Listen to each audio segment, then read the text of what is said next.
Hello and welcome to Anatomy of Marriage. I'm your host, Melanie Studley. What's up, guys? My name is Seth Studley. I'm a licensed marriage and family therapist, and today has been a long time in the making, like seriously 1 year. We interview former NFL player, American Ninja Warrior, Anthony Trucks. He's awesome, you guys. Like, from the second we got on this call, It was like, okay, this energy is up. Amazing. We're loving it. There's tons of nuggets. We got some baby bird feeding. You guys will get that joke later after you listen to the show. But yeah, you guys check it out. You're going to love it. This show is brought to you by getfaithful.com/anatomy of marriage. And if you guys have ever done counseling before, you know the deal. 50-minute hour. You drive to the office, all this stuff. Getfaithful.com/anatomy of marriage allows you to get that same caliber of therapy, of psychotherapy, of counseling in the comfort of your own home. You don't have to go anywhere, and it's easy, it's affordable, it's confidential, first of all, and it's a sign of you investing in yourself. Anxiety, depression, overwhelmment, adjustment disorders, all kinds of stuff, or you just need somebody to talk to, you guys. Go to getfaithful.com/anatomy of marriage to get hooked up with a licensed counselor, a licensed therapist, just like me. You guys, seriously, thousands, tens of thousands of people are doing this because it makes sense. It's easier, they're investing in themselves, and they're better for it. Go to getfaithful.com/anatomy of marriage to get set up with your own counselor today.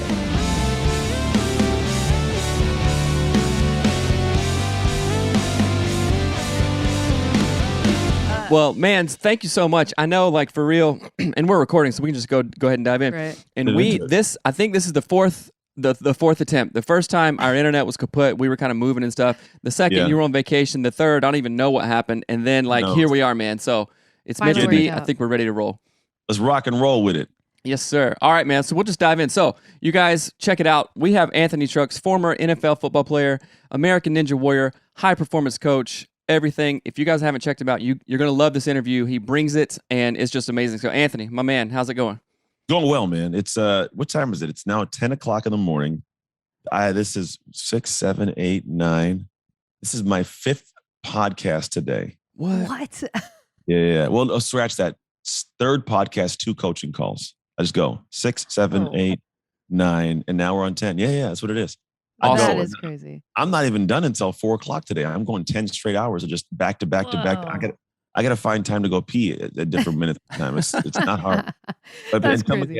they said, well, when you do it, do you have like the pee jars down below? I'm like, I'm not a creeper, man. Like, I don't have any pee containers down here. No, I do not.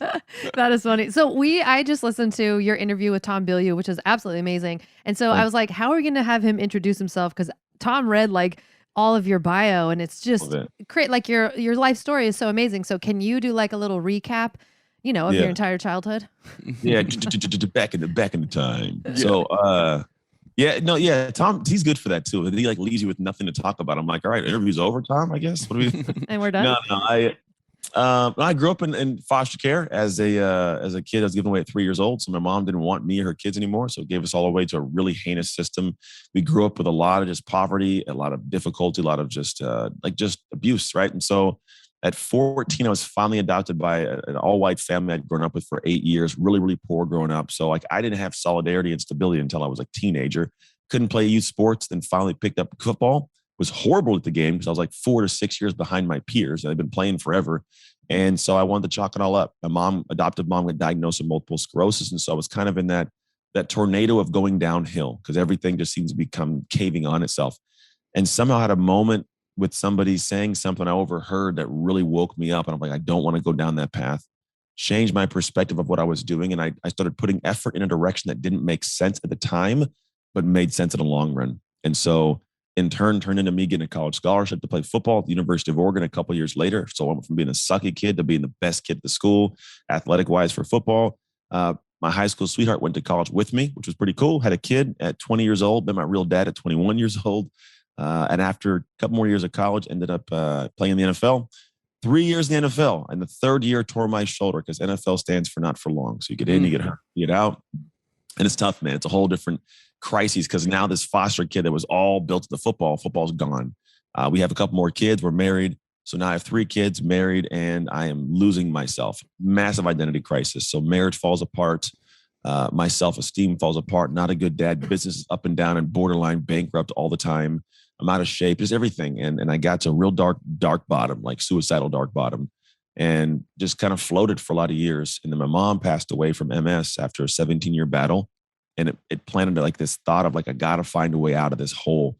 And it took another year and a half to actually finally have a wake up moment where I woke up, looked in the mirror on like a New Year's Day, having, slept with some strange woman, just feeling like a complete shame, to be quite honest. And I was like, it's got to change. And that became the catalyst moment for me to spend the next about 10 months completely revamping and shifting the entire person I was at my core. And it led into me getting remarried after 3 years divorced, having an amazing marriage now. We're about 5 years deep into this remarriage, have kids, I have a present father, I have a business that is thriving. I am in good shape. Like I have a life that is so enjoyable that I love to share it. And so I share in a bunch of ways, podcasts, speaking. I have a coaching program that shows people how to do what I did in that 10-month window. Because what I did, it can apply to any area of your life if you do it properly. And that's kind of my story. I guess I'm sticking to it. That's awesome. So we got introduced by a mutual friend, Larry Hagner of the Dad Edge podcast and all that stuff. Hey, yo. And he's great. And part of your story reminds me a lot about that guy David Goggins, Can't Hurt Me, Navy SEAL dude. Definitely. Kind of remind me a little bit about that, about like just childhood, trauma after trauma and just crappiness, and be like, man, what the hell am I doing? I got to get out of here, right? Mm-hmm. And sometimes growing up, so I'm a therapist and we talk about family of origin stuff, right? And our family of origin, our moms, our dads, foster or not, or biological, our primary caregivers, they teach us these lessons and stuff, right? And some of us didn't learn the greatest lessons. So we have to realize that and go, my situation is not like this other kid's situation or my friends, or I wish I was that way. And it's incumbent upon us to, first of all, realize that and go, okay, what can I do about that? So for folks out there, plus we're a marriage podcast, for folks who don't have the marriage that they wish they could, what's one of the first steps? And this is all related: personal growth mindset, and independent self, and marriage. So what are one of those first steps to, I guess, awareness, and then go, wait a minute, other people do this, why can't I? Yeah. What do we ask ourselves there? I think what ends up happening is we'll first have to realize that just because someone's doing it doesn't mean that they're special, and doesn't mean we can't do it, right? So it's got to be an acceptable thing to realize like you can. And then I don't actually think about how do we do it. So my stuff is an identity. I want to know, like, how do we become the person who does it? That's a better question. And it's a more realistic question, because it initially, if you ask, how do I do it? You're going to be like, I'm not the kind of person that does that. I'm not the kind of person that literally, like, I don't even do those things. How can I have that? I don't even do those things. Well, that's actually very true. But we don't ask the question of, well, how to become the person who does that? Because when you go through the process of becoming somebody, you naturally start by doing those things small, and you actually give yourself more grace. Like it's like if I had never spoken on a stage before, and I was like, I'm gonna go out there, I'm the best speaker in the world. Like, no, it's weird ownership. It's gonna be an odd thing because you're gonna bomb, right? Right. If you go out and someone goes, what are you trying? Like, I really want to see if I can try to speak for the first time. You start that way. Oh, you probably can't do it. We're going to find out, I guess. I'm not going to say I'm going to be the best, but I'm going to try. And I go do it, and I go, I didn't do too well. See, told you suck at it. Nah. Well, everybody starts that way. Like, what if I learned this one thing? I had somebody take a look and they said this. I'm going to go try again. Now, why would you try again? Like, you suck. Yeah, but maybe I'm a little less sucky next time, right? The process goes, you give yourself grace. You say, I'm learning. Then you go, I learn. Then you go, I'm pretty good. And you go, hey, pay me for this. And then you get better. And you go, like, I got a skill set I'm developing. And it's like, I'm getting paid more. And you're like, damn it, I'm dope. Pay me a lot. Progression to get there. Yeah. And so I think if we can go, how do we get to become that person? That's a better question that can actually give you answers you can utilize in some way.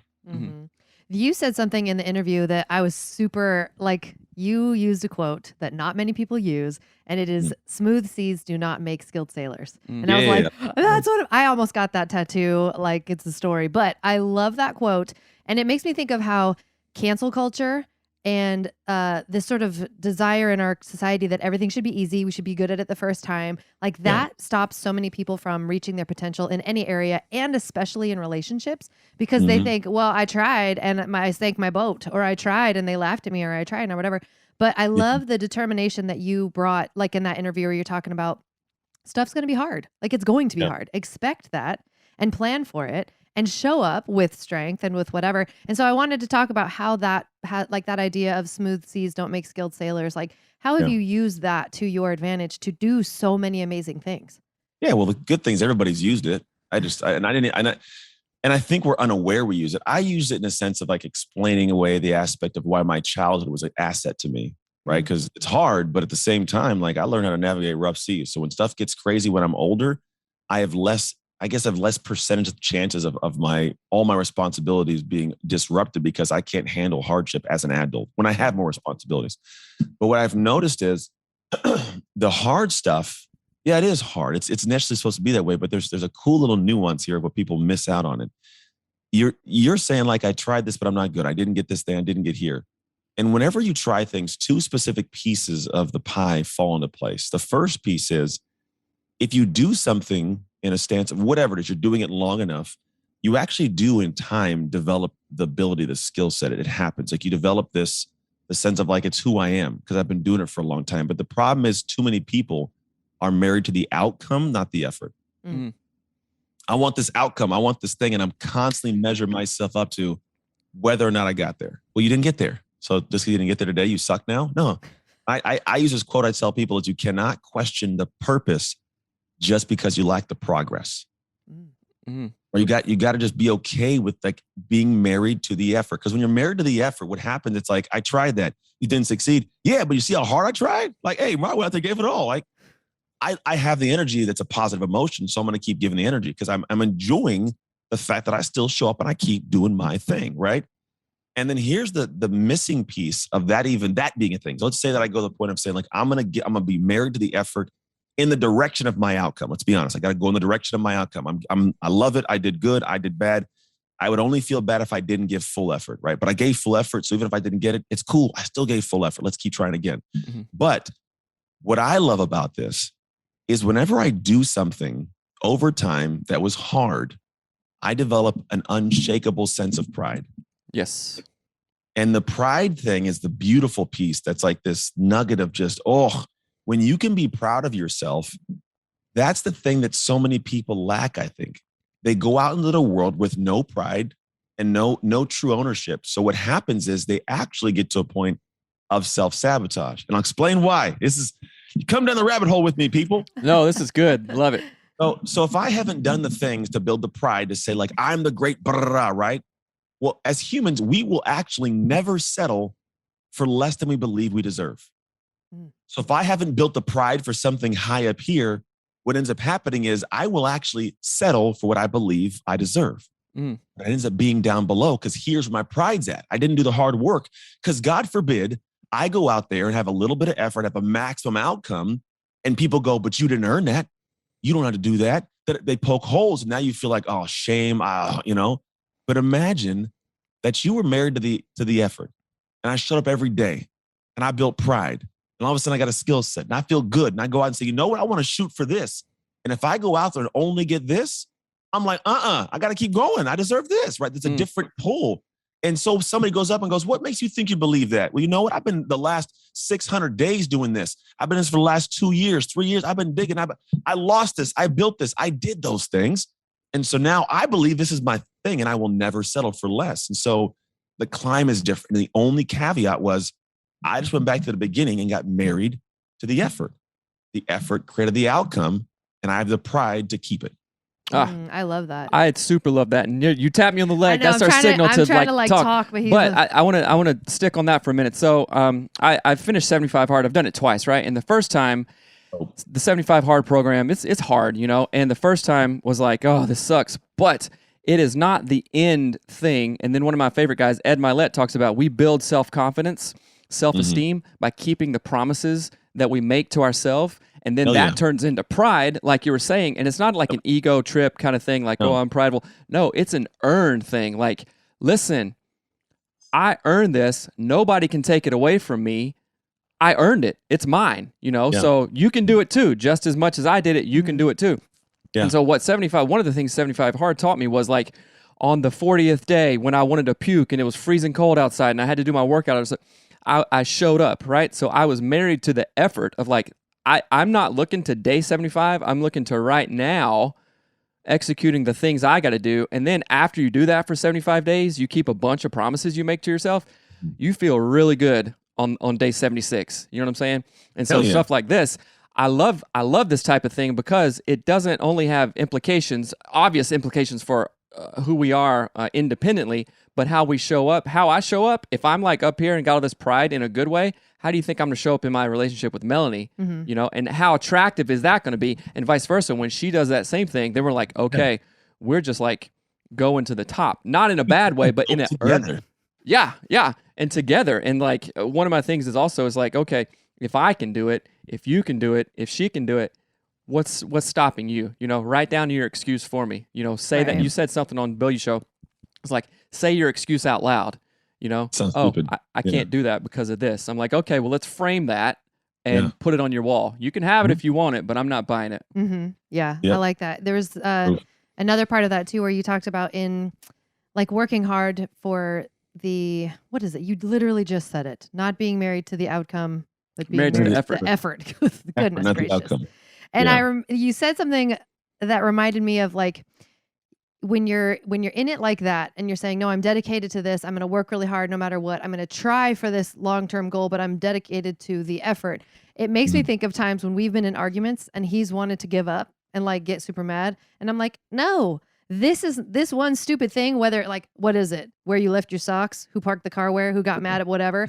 I'm not going to let that derail all the success that we've had as a couple and the success I want to see in the future. And so I have that same, it reminds me of like you were talking about your dedication to practicing and becoming better as a football player because you were so far behind and you're like, no one's going to take this away from me. I'm going to go after this and I'm going to work harder.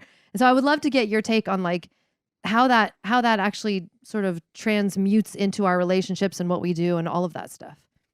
No, it's all of it. You show up to the relationship as you like it, and if you aren't dope and good with you, then you can't follow through the right way. Because I don't think relationships work when only one person's happy, and I don't think it. And the reason is because either I'm trying to borrow your happy, or you're like, it would pretty much like if I'm unhappy and you're happy, I would try to take it from you, right? Or you come to the relationship and you find that I'm not, and you try to give it to me and I don't want to take it, right? It's just weird. It's a back and forth. No matter what, it's difficult.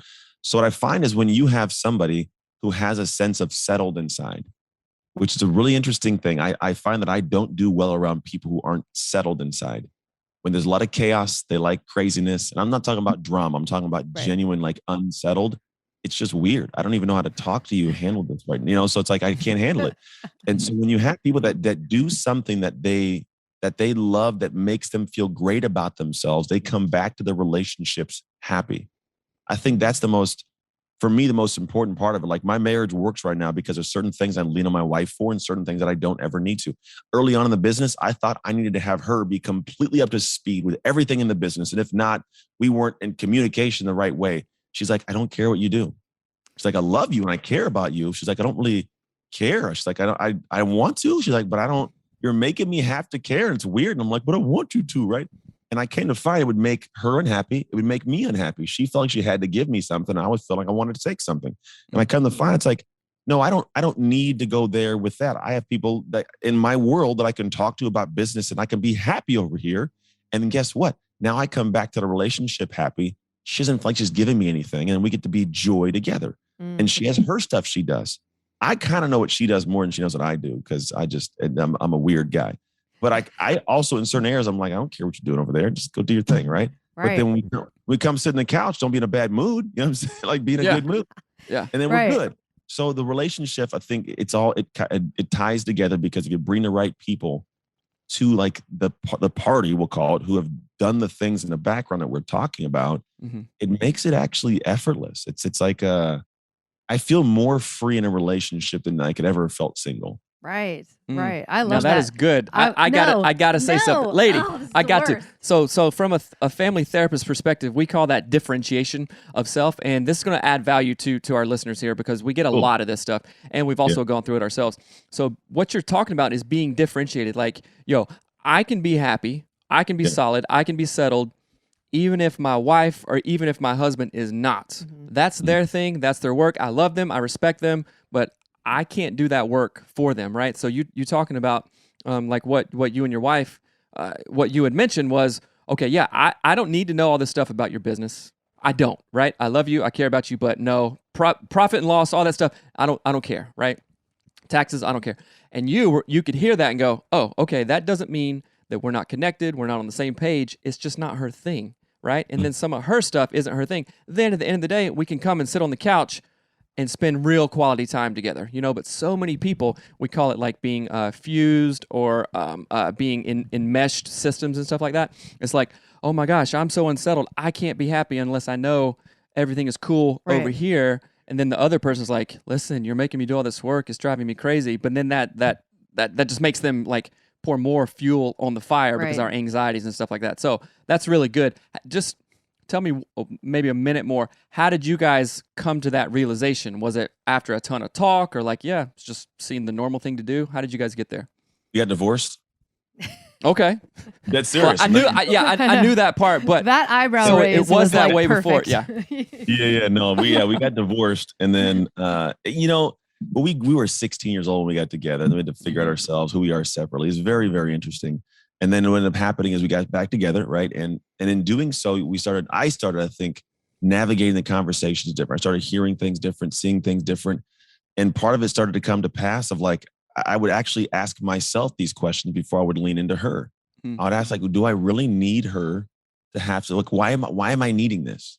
Like I did self-introspection. Why do I need this? Why does she have to know about the business? And I would convince myself, well, she's my wife. She'll be the closest to me. I'm like, but everywhere? Like everywhere, like this. So I was like, I don't think she needs to be in everything. And I was like, dude, maybe you just find some, and I started asking, what would her knowing do for you? But what does somebody knowing do for you? And it's like, she would just know. And I was like, well, maybe I could have somebody else in my team know these things because she's not trying to think through this stuff on like what I should do with the damn funnel and with the landing page opt-in thing. You know what I'm saying? Like she doesn't care. And I'm like, she also doesn't care. What if I could find someone who cares, who will listen to me, that at the same time, like I feel comfortable giving him information. That's my outlet now. I could drop that ball over there and be okay. And like that was the catalyst. So I think for her, I think when we work back and forth, I will have conversations of like, look, you know how like you won't listen to me? Like, I don't want to listen to you. Like, I'll do that. And I'm very transparent. I'll just be like, I love you. If you need some help, I'll sit. I'll be like, all right, you got, I'll give you my brain and we'll sit and I'll think and I'll figure it out. And I'll be like, all right, I got faith. You'll figure it out now. And I walk away. And it became this weird practice. And I think what we try and do now is try to find ways to have the hard conversations necessary to alleviate the stress we're creating. I like that. That's good. The stress we're creating is what you just said. Yeah. 100%. It's all self-imposed, man. It's because it's self-imposed thoughts and issues and timelines and deadlines. And who made it? Nobody walked in the house and said, here, guys, this has got to be done. Like, we did that. So why do we do that? So I'm like, why do we do that? I don't know. Let's stop. You want to take that vacation again? No, I don't feel like doing it. Let's not go. So we don't do it. It's very weird. Right. I often tell our clients, like when we have coaching clients, I'll say, point at the anger. Like, where is it at? Point at the frustration. Like, where in the room is it sitting? And they're like, and then they point at themselves. Right. It's my lap, dog. Right. So how did you, because I love the term that you use, like, you don't like being around people, or you have a hard time being around people who aren't settled. And I think that is so brilliant. And I feel that same energy where it's like you're around someone I use this analogy. We lived on a pond. And if you would swim in the pond, if you got your feet too low, you would kick up the mud and it looked really scary and it would come up at you and you'd freak out. But you are the one who kicked up the mud. Nothing bad happened, right? So I often use that like around people like that who just want to kick up the mud and talk about the mud. And so how did you transition into being a more settled person? I know you mentioned like your wife, after you separated, you saw that she was starting to become more settled. So how do we do that? How did you do that? Yeah, I don't know. I think it was just I became aware of the funk, man, because this is the weird process of how the world works. The world's a mirror. So let's start there. The world will reflect back to you what you give out to it. Period. If I go out in the world and I start spitting on people, I might get spit on. If I give handshakes or hugs, I might get some hands. It's a mirror. It's how it works. 100% no. There's that one crazy guy that doesn't want to be happy today. Let's be honest. But majority of the time, you give something good, you get something back. But you can only give what you have inside. If I don't have joy, it's hard to give joy, so it's hard to get joy back. If I have negativity inside of me, I give negativity, I get negativity back. So I was like, well, how do I get rid of all this stuff? And so what I started doing was just kind of like trying to figure myself out, if that makes sense. It was like these discussions I would have, like, why is this bothering me? What's going on? Where's this? So my settled inside came a lot with ownership. That's the big thing. I had a lot of conversations. And like when I talk about that window from like, January to October, that 10-month, this is exactly what I did. I woke up and I looked in the mirror. I was like, this dude ain't settled. I didn't say that, but I was like, I don't like this guy. He wasn't settled inside. He was running amok, having multiple different partners and, hanging out and partying and drinking. And like, it's just stuff that was super unsettled. And if you look at like Viktor Frankl has that great book, it's called Man's Search for Meaning. He talks about the existential vacuum. I will suck all the things in the world into my body, but it never plugs a hole. The right stuff, right? I had no meaning. I was just doing my thing and I'm floating. And so I started realizing like, this doesn't feel good, man. I'm feeling tired and then nothing's coming to fruition. And so I would start asking myself, and I legit cut everybody off. I cut women off. I cut like parties off. I didn't go anywhere. I would sit on my couch in my front room and I would stare at a wall and I would ask a bunch of questions I didn't want to have the answers to. Why'd your marriage fail? Why are you not being a good dad? Why is the business not going as well as it should? Why in the world are you out of shape? You own a gym. Like all these real questions. And to be quite honest, like I realized I was a common denominator in all of my problems. It was always me. Whether it was I caused it or I was allowing it, it was all part of me, which is some real deep ownership. And it sucks. It really sucks. I sit there and go like, oh my gosh, you're the one that shot yourself in the foot. You see that Spider-Man meme? Who's spending all my money? And then it's Spider-Man's face, like, yeah, that's what it was. And then what happens is now here's a big piece. You want to talk about unsettled to settled. You start giving yourself permission to improve. That's it. The ego has got to subside because the ego keeps that guy in place, keeps that girl in place. The ego's like, I don't want anybody to see me sweat. I can't look bad on social media. Da, da, da, da, da. But at the end of the day, if you keep that ego in place and never give yourself permission to improve, you will never improve. So you have to keep enduring this crazy, unsettled life. But when I did, I started realizing, like, you know what? Like my wife did some stupid stuff in the marriage. However, like there was a role I played. Sucks to accept, but I played a small role. Period. I just did. Maybe not even small. Played a good sized role. It was half me to get us in this whole weird situation. It's like that's an ownership thing. The kids, the parenting. Like I wasn't a great dad. I was blaming on the business and needing me to be there. But you know what? I was in control of the business. I could change whatever I wanted to change. Right. So you start sitting there and you start understanding what it is. And I think when you can have those conversations and be okay being alone, because we're never actually alone. You're always with you, right? When I look back on it, I wasn't able to be alone. And when I wasn't settled, I didn't like being with me. Now I'll go take like a 3-hour walk with myself because this dude's cool as hell. I like him. Let's go ahead. I love that.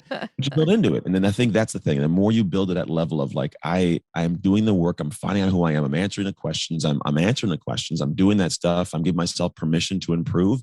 You go down this path to where like nothing bothers you. Like I always have a tool belt. It's like I got Batman's tool belt to fix these things. So I realized like, dude, I'm the Joker. It's very interesting.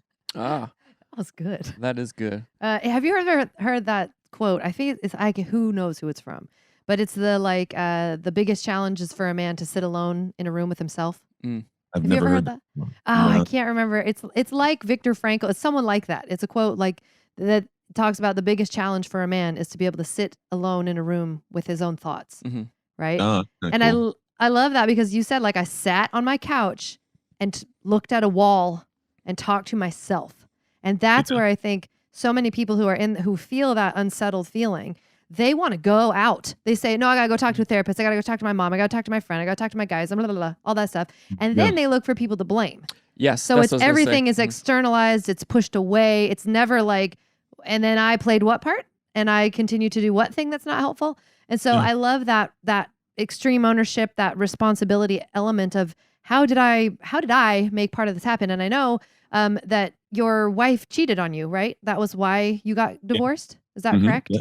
I hope that was okay that was what led to it. No, it's fine. I talk about it all the time. It's what led to it for sure. But yeah, it was most definitely that was like all right, that's not gonna work anymore. Right. And you had a really poignant part where you talked about like, what part did I play in this? Like how did I help manufacture some of this, even if you didn't think of it that way and all of that? And I'd love you to just talk about that because we have tons of listeners, obviously, who go through similar things. Infidelity. It's scary too. And then people are like, it's funny that Tom Bilyeu thing. Someone in there goes on the comments goes, the moment he said he got back with his ex-wife after she cheated on him, I got off. And somebody else goes, you idiot, you should have paid attention because he explained, Yeah.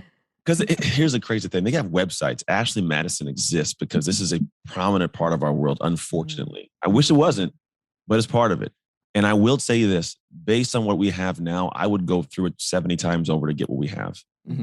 Would I like it? No. But do I know I have at the back end of it? Oh, hell yeah. This is beyond worth it. And here's the thing.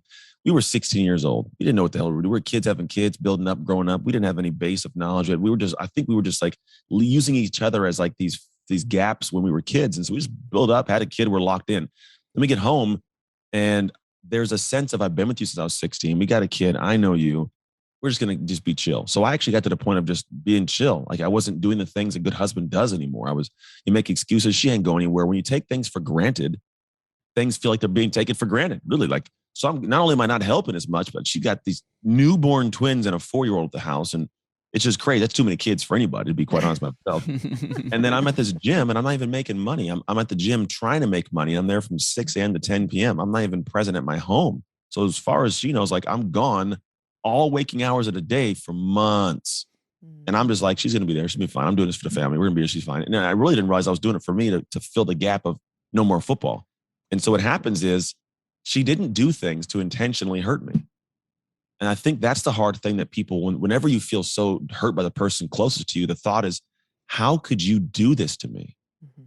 And that is a question that I 100% asked. And it's one that has a place. But the bigger question, I believe, is when they're sitting there and they're going, the question they're actually asking is, how do I get my needs met?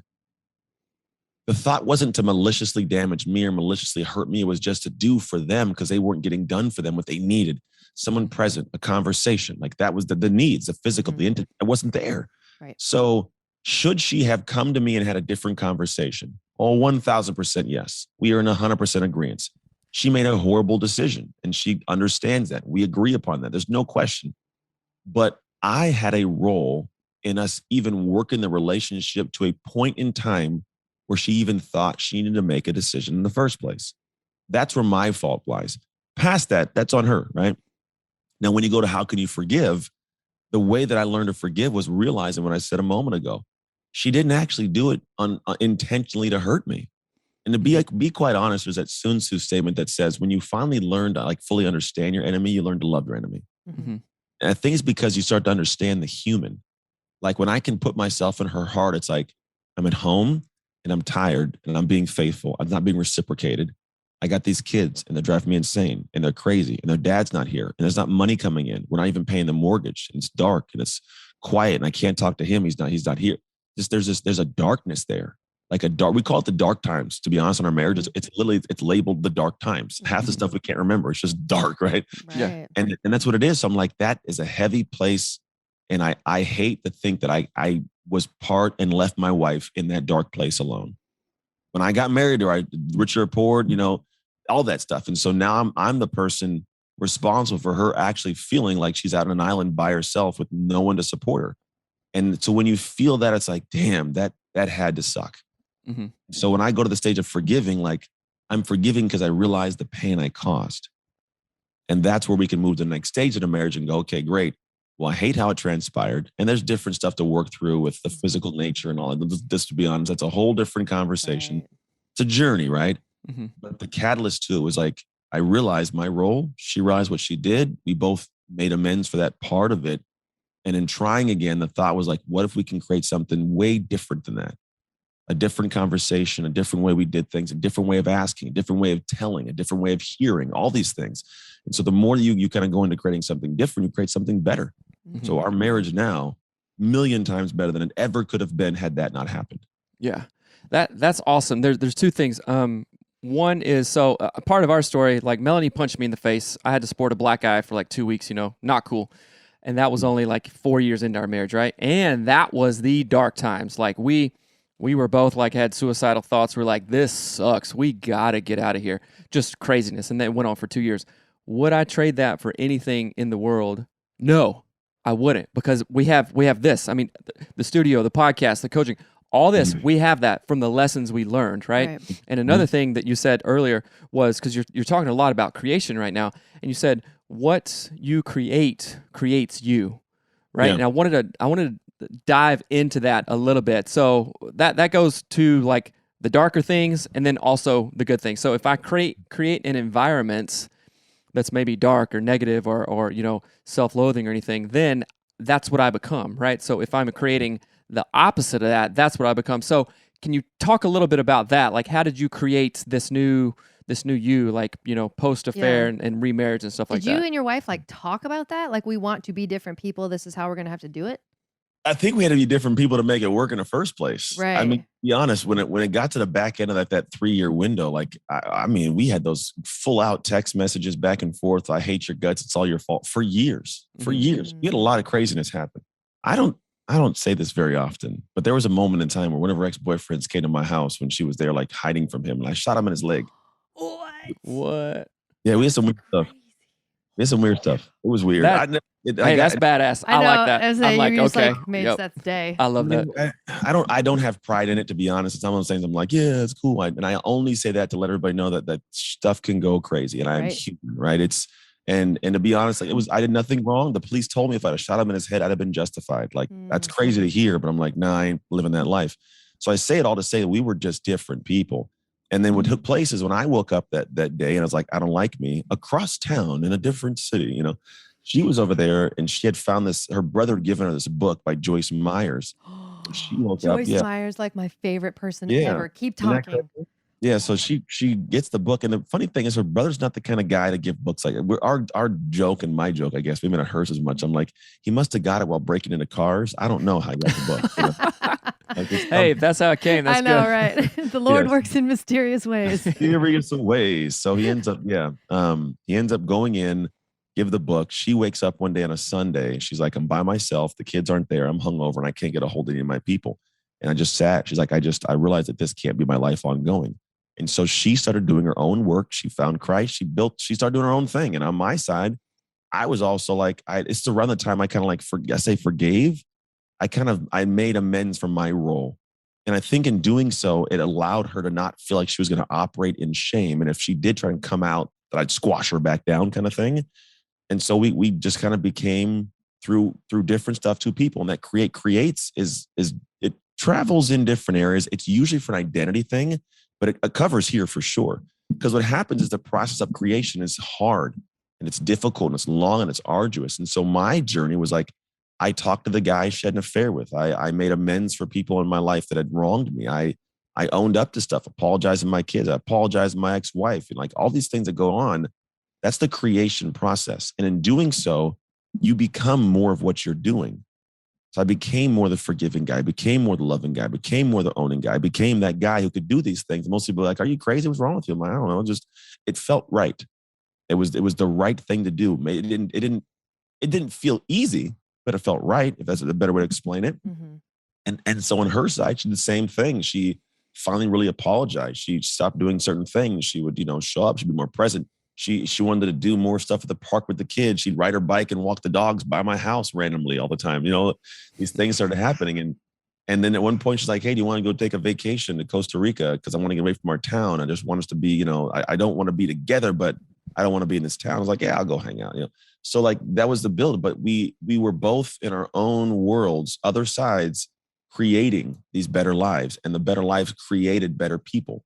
And people that we felt proud of being and showing up in the world, regardless of the past, right? That's a cool thing, is it can always change. It's never stuck in stone. There's always different things that can be done. But a lot of people are like, oh, this is who I am now for the rest of my life. It's like, no, it's not. It's only if you choose to be there. But that language of creates you is simply saying, if you want to wake up one day and feel like you are that human, to have that internal, you must create something to where it creates that sense of you inside. Mm-hmm. I think it's interesting because so many people they wait to feel like doing something. They like you just said, like, I'll apologize, I'll do that work, and then I'm the person who apologizes and does that work. And we have so many. I think especially, well, it's usually like the angry spouse that we're working with is like, well, I was mad then, so I didn't. Yeah, like duh, that's when you do it. So talk about just that, like doing the work when you don't really feel like it, but it's the right thing to do. Oh man, it's easy. I literally say that we have to take a pause. I was on a podcast Clubhouse show yesterday talking about this. Here's an actual question I ask myself almost daily sometimes. And the question is simple. What will make the next moments of my life better? I don't ask the question, what do I want to do next? Because then it's going to go in a direction of your emotion of what feels easiest almost all the time. But if I ask, what will make the next moment better? Well, the next moment could get better if I was to just apologize. I don't want to do that though, but I know it needs to be done. All right. Hey, you know what? I'm sorry. And I'll do this in the middle of fights sometimes. It throws her for a loop. It does. We don't always fight. We almost rarely fight. But when we do and I'm wrong, I'll be like, you're right. Yeah, stop. You're right. You're right. I mean, I could go back and forth. I could argue. We could spin this out for the next few weeks and months. But you know what? To be quite honest, let's be honest. I should have done this. I messed it all up. Don't just say it because I'm not. No, I'm being dead serious right now. Like it's a natural thing. And I'm like, I'm being dead serious. And then if you can explain back to them why you get it, now you bypass that. And the next moment's better. You have sex, you hang out, life's good. There's not a bunch of crazy. Or you can be in like those silent battles for the next 4 days for no reason, all because you just wouldn't say you were wrong. Right. And that sucks. We've all been there. It's like, yeah.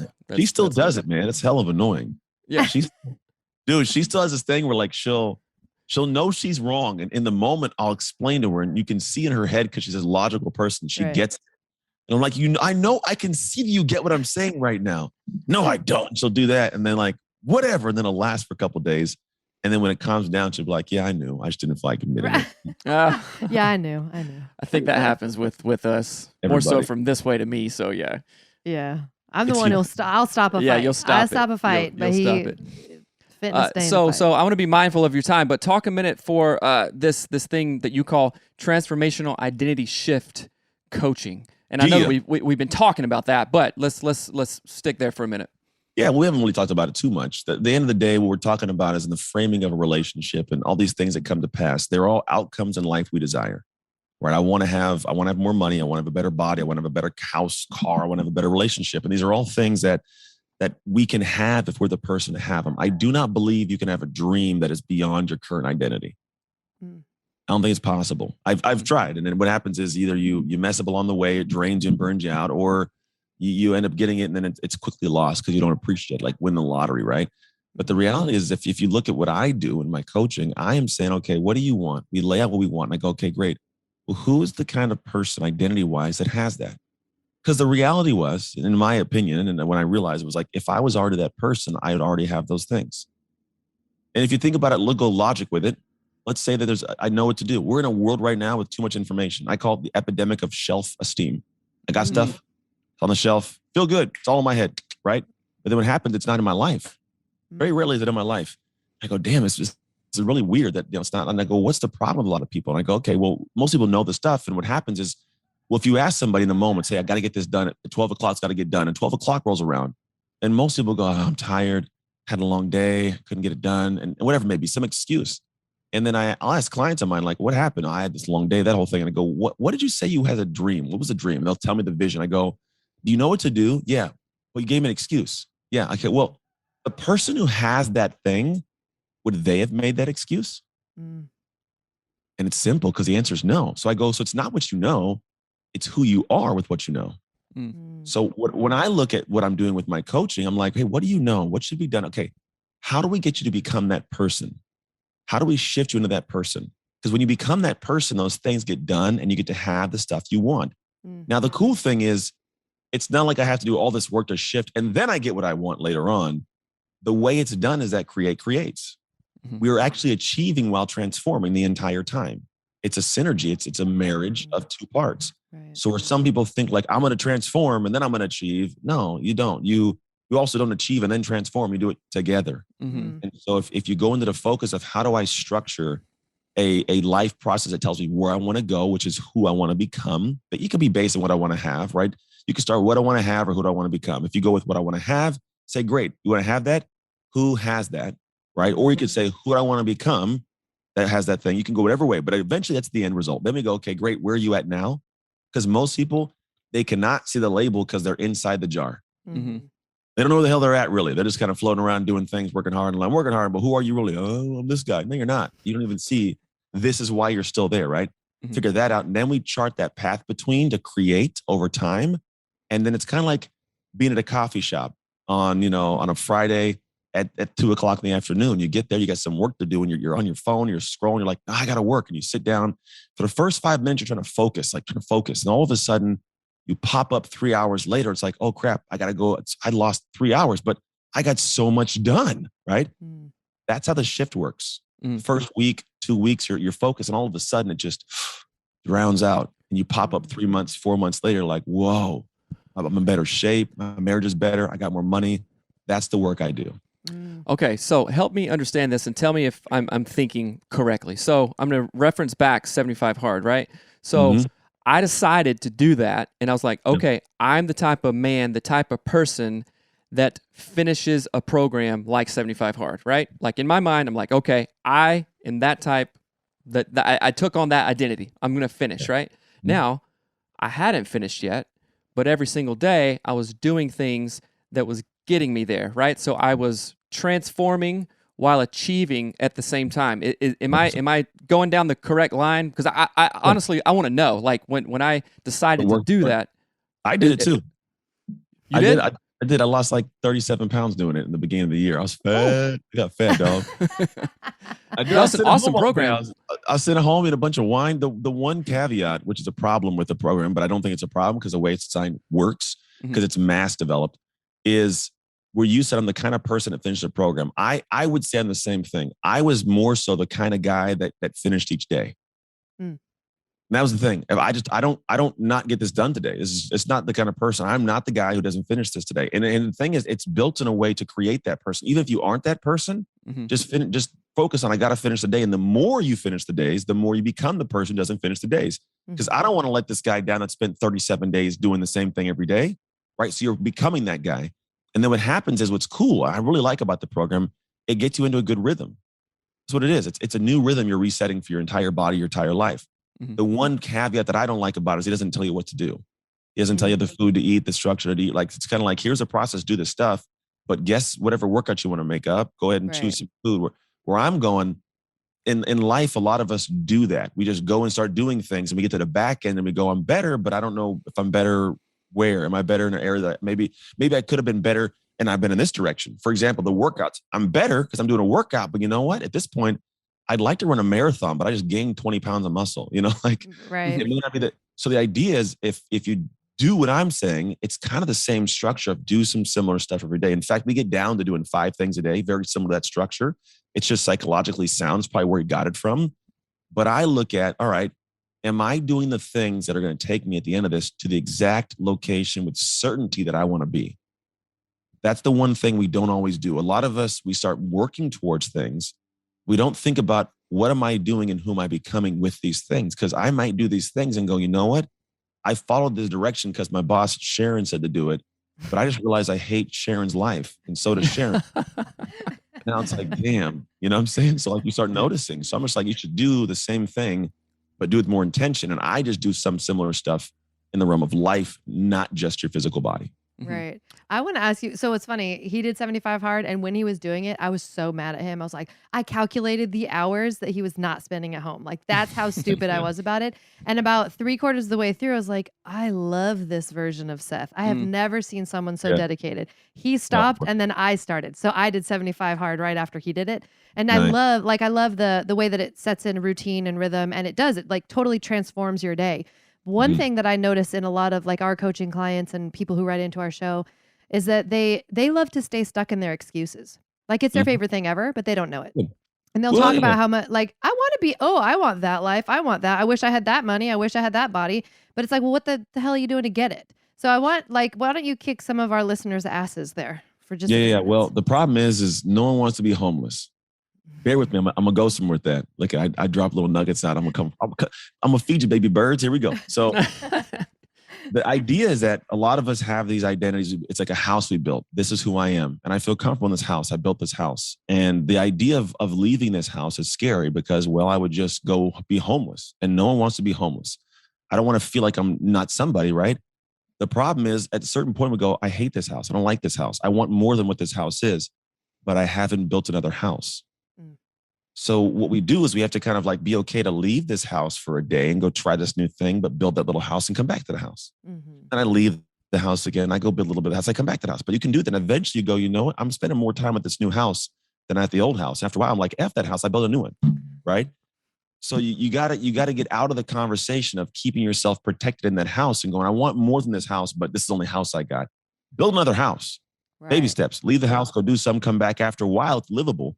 And you can transfer into that new house or shift in the new house. What I love about that analogy is that it's really freaking hard to build a house. Like it takes a lot of work. And we had to renovate the house that we were living in because it was a crap hole.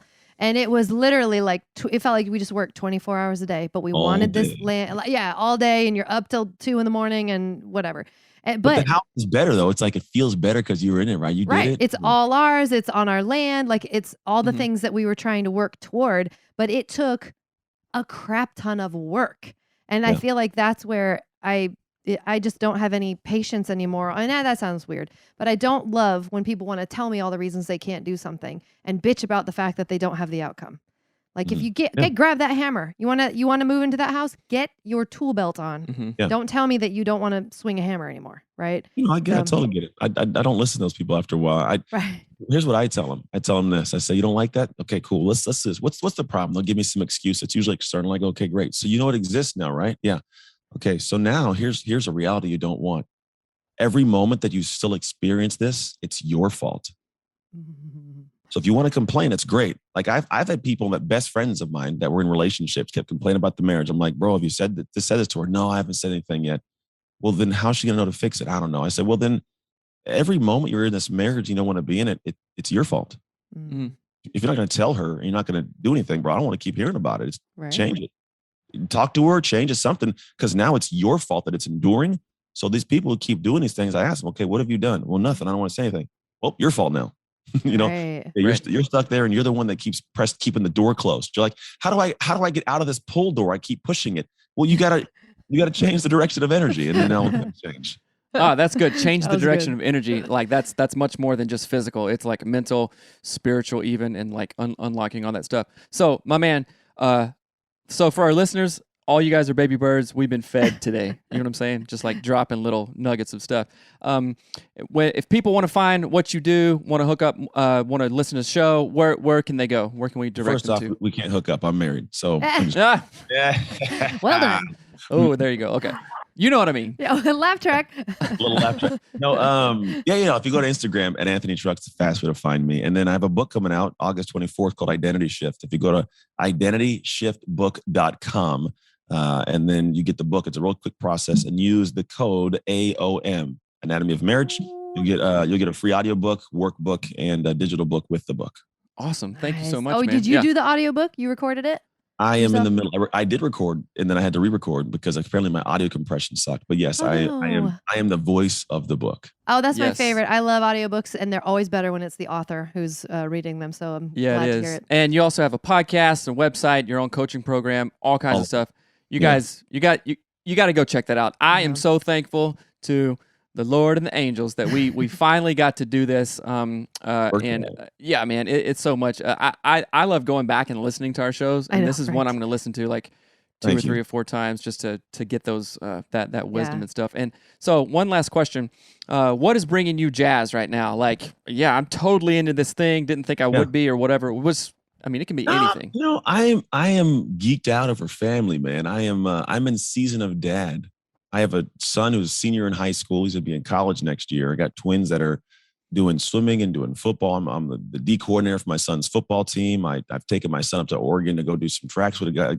My wife, she does her stuff. Like, we are fully immersed in the family. And it doesn't mean that it detracts from the business, because actually I think it adds to it in certain areas because I'm really precise with the time. But that's it, man. I explain to people, I don't know how to explain it, but like I have to the point of where like my heart hurts. It's so full. It's a weird feeling of like, it's really just damn good, which also makes me feel good that I'm coming to the world the way I am now. Like if I look at the people in the world, some people are coming to the world a little bit broken, and they're giving out a little bit like it's poison goodness, if it makes sense. But I just do my thing, and I don't expect much from anybody because I got a business that runs. I connect with people amazingly, and it's fun. Like I'm in a really great space of humanity at the moment, and I absolutely love it. So that's what geeks me up, man. Family. I love that so much. That is adorable and wonderful. It sure amazing. Is. Yeah, man. So thank you so much. If there's anything we can do, what about speaking? COVID's gone. You got any speaking stuff coming up that's not online but in person? I got I'm leaving tomorrow night to go to one called the Masters of Balayage. It's a hair thing down in Florida. I did Pure Romance last week, which is a pleasure company. Nice. Hey, I got Funnel Hacking Live coming up in September. I got some in Baltimore coming up later. I got something in Los Angeles, some in Texas. Yeah, we're back on the road. Wow. So we're moving, and man, I love the stage. So you think this is a little bit fun, boy? I get down on a stage. That is fun. that would be so fun. I know you do. So, all right, my man, thank you so much. And we'll let you know when this comes out. And you guys go check out all his stuff. Just a sincere appreciation. Thank you, man. Very welcome. Thank you. All right, later. Bye-bye. We hope that you loved that show as much as we did. It was an amazing interview to do. Like, it's so fun to talk to I'm going to people. go back and listen to it at least minimum twice. Right. It's amazing. You can keep me to that. Yes. 2 times I'm going to listen to that because it was so good. We hope that you loved it. And if you did, please take a minute to rate and review our show on iTunes. That helps us get more people like Anthony Trucks on our show for real, because numbers matter, you guys. So please rate and review the show on iTunes. Thank you again for hanging out with us, and have an amazing day. All right. Love you. Bye. Bye.